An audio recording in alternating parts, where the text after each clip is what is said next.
Hello बच्चों, let's see the question. कह रहा है कि which of the following factor is responsible for the value of ionisation energy. Ionisation enthalpy या फिर आयनाइजेशन एंथैल्पी का एनर्जी का मतलब क्या होता है बेटा? The amount of energy required to remove the electron from an isolated gases atom. मान लीजिए आइसोलेटेड गैसेस एटम में से इलेक्ट्रॉन मुझे रिमूव करना है, तो कितनी अमाउंट ऑफ एनर्जी चाहिए, उसको बोला जाता है बेटा आयनाइजेशन एंथैल्पी। ठीक है, तो कह रहे हैं कौन कौन सा फैक्टर रिस्पॉन्सिबल है।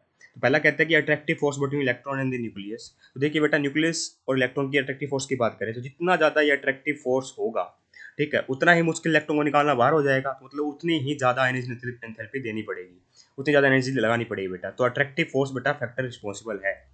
सेकंड कहता है repulsive force between the electron. ये सही बात है बेटा, अंदर जो इलेक्ट्रॉन होंगे ना, इलेक्ट्रॉन्स अगर वो ज्यादा हुए इलेक्ट्रॉन्स बेटा तो वो रिपल्सन करेंगे। अगर रिपल्सन करेंगे आउटर इलेक्ट्रॉन को तो वो इलेक्ट्रॉन जल्दी निकलना चाहेगा।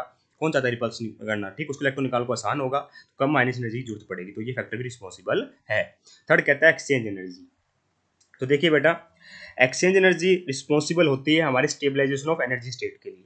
ठीक है, और ये प्रोपोर्शनल होती है total number of possible pair of parallel spin in the degenerate orbital. जो डीजेनरेट ऑर्बिटल होता है उसमें कितने possible number of parallel spin बन सकती है, उनके प्रोपोर्शनल होती है।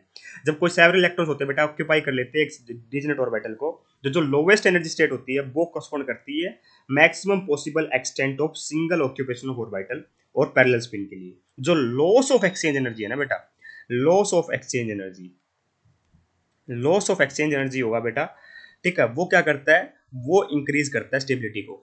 जितना लॉस होगा एक्सचेंज एनर्जी का तो स्टेबिलिटी क्या होगी बेटा मेरी, इंक्रीज होगी। इस बात का अपने को ध्यान यहाँ पर रखना है।